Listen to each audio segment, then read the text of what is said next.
some people would want to come over and watch the videos because of the time. So I'll be able to help them with it. So I'm recording it.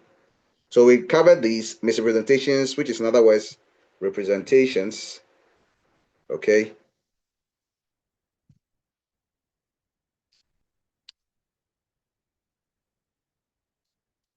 Representations.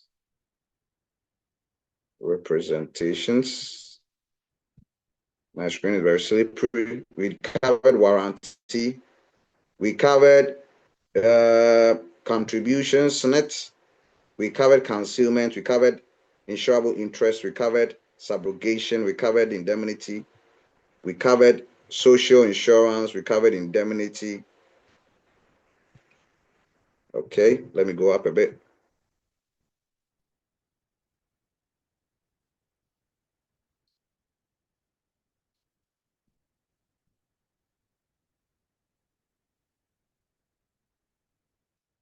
The fee is not so expensive. I've just reduced it.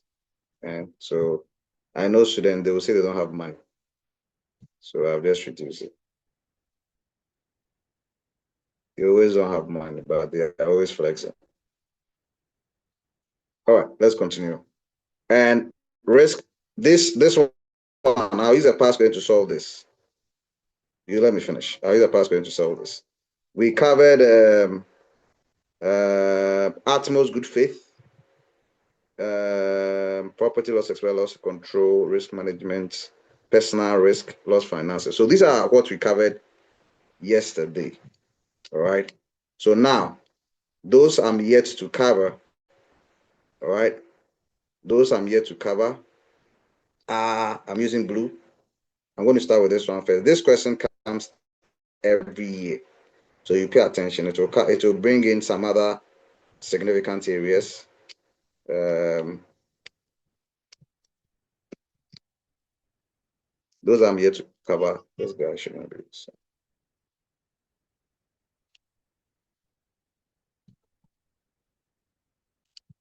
Those I'm yet to cover are these. I'm going to cover retention. 4. I'm going to cover hazards. I'm going to cover insurable risk. I'm going to cover partial retention and personal loss. So let's start with hazards first. Okay, so hazard is not difficult. It's not difficult. Pay attention. Hazards. Hazards.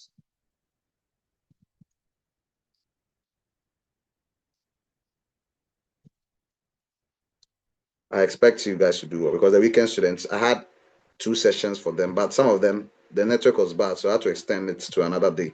So I had 3 sessions for them, and they did well. They told me they could write. It's all that you pass and you go. Okay. Hazards. All right. So who can tell me what hazards are?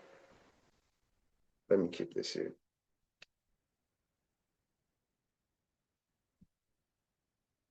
Who can tell me what hazards are? You can refer to your slides. I don't have any problem with that.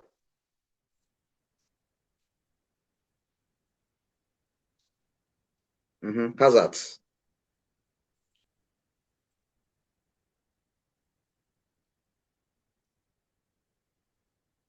Hazards, right? Or a hazard is a situation or a condition, or hazards are situations or conditions that increases or cause the chance of a loss. They increase the chance of a loss. I believe you can hear me. Can you hear me?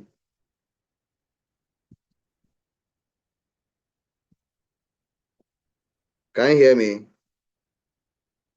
Yes, sir, we can. You have to respond so that I know that I'm communicating. You learned communication and feedback. So hazards increase the chance of a loss. Hazards increase the chance of a loss. Okay, so anything that increases the chance of a loss are hazards. What are